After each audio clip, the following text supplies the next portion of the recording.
Hello guys, welcome back to Rocketry Dreamers YouTube channel. आप सभी को 2024 की धमाकेदार शुरुआत तो याद ही होगी। 1 जनवरी 2024 को सुबह 9:10 पर सतीश धवन अंतरिक्ष केंद्र शार श्रीहरिकोटा के फर्स्ट लॉन्च पैड से PSLV C58 एक्सपोसैट मिशन का हमने लॉन्च किया था।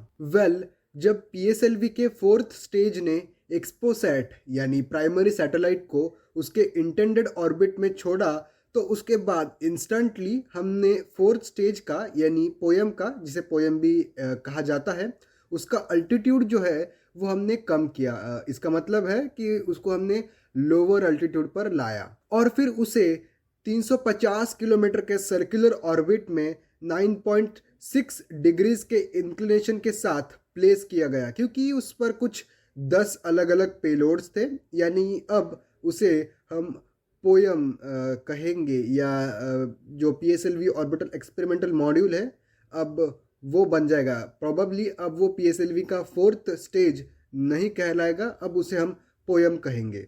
और फिर उसे 350 किलोमीटर यानी 350 किलोमीटर के सर्कुलर ऑर्बिट में 9.6 डिग्रीज के इंक्लिनेशन के साथ प्लेस किया गया, क्योंकि उस पे कुछ 10 अलग अलग प्रकार के पेलोड्स थे। यानी अब यहाँ पोयम यानी PSLV ऑर्बिटल एक्सपेरिमेंटल मॉड्यूल की बात हो रही है। पोयम यानी PSLV ऑर्बिटल एक्सपेरिमेंटल मॉड्यूल ही हमारा फोर्थ स्टेज है PSLV का। लेकिन वेट, ये सब मैं आपको क्यों बता रहा हूँ? पोयम यानी PSLV ऑर्बिटल एक्सपेरिमेंटल मॉड्यूल पर ही RSEM भी था, जिसे रेडिएशन शील्डिंग एक्सपेरिमेंटल मॉड्यूल भी कहा जाता है। ये इसका लॉन्ग फॉर्म है। अब ये सब बताने का तात्पर्य ये है कि अब फिर से take me to space company अपनी MOITD सैटेलाइट को लॉन्च करने वाली है, जिसने RSEM यानी रेडिएशन शील्डिंग एक्सपेरिमेंटल मॉड्यूल को भी इसरो के पोयम यानी PSLV ऑर्बिटल एक्सपेरिमेंटल मॉड्यूल पर लॉन्च किया था इसी साल यानी 1 जनवरी 2024 को। अब ये MOITD का फुल फॉर्म है my orbital infrastructure technical demonstration module. अब इसमें इतना खास क्या है?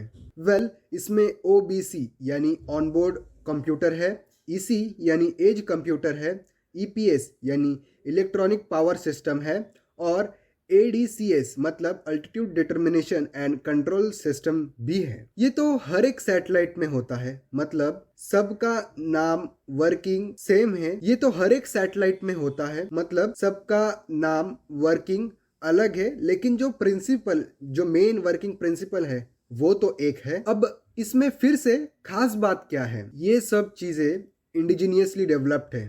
जी हाँ, made in India, made for India and made by India. लेकिन हम इस सैटेलाइट को भेज क्यों रहे हैं? इसमें अलग क्या है? जब इसका हम लॉन्च करेंगे, जब इसको हम पोयम पर इंस्टॉल करेंगे, पोयम जब ऑर्बिट में होगा, तब उस पर अभी मुझे करंटली पता नहीं है कि ये पोयम से सेपरेट होगा या पोयम पर ही इंटैक्ट रहेगा। मैं ऐसे कंसिडर कर रहा हूँ अभी इस केस के लिए कि ये पोयम पर इंटैक्ट रहेगा, मतलब RSEM की तरह। जब ये ऑर्बिट में पहुंचेगा, उसके बाद ग्राउंड स्टेशन से MOITD मतलब my orbital infrastructure technical demonstration satellite पर एक custom AI based application upload होगा और उसे ऑर्बिट 1 के लिए एग्जीक्यूट किया जाएगा। एग्जीक्यूट करने के बाद पोस्ट एग्जीक्यूशन में रिजल्ट या जो डेटा होगा वो ग्राउंड स्टेशन पे डाउनलिंक किया जाएगा। ये स्पेस में भारत यानी इंडिया का पहला AI एक्सपेरिमेंट होगा।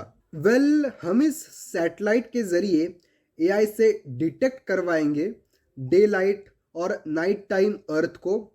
उसके साथ एक्यूरेसी के साथ, एग्जैक्ट शार्पनेस के साथ हम सैटेलाइट से पिक्चर्स भी क्लिक करवाएंगे। अब यहाँ MOITD कॉन्स्टेंटली रोल हो रहा होगा, तो हम यहाँ एज कंप्यूटर मतलब इसी का यूज़ करके उस पिक्चर्स को प्रोसेस करेंगे रियल टाइम में वो भी, और ज़रूरी मीडिया को सेव भी करेंगे, जिसको बाद में डाउनलिंक भी किया जाएगा।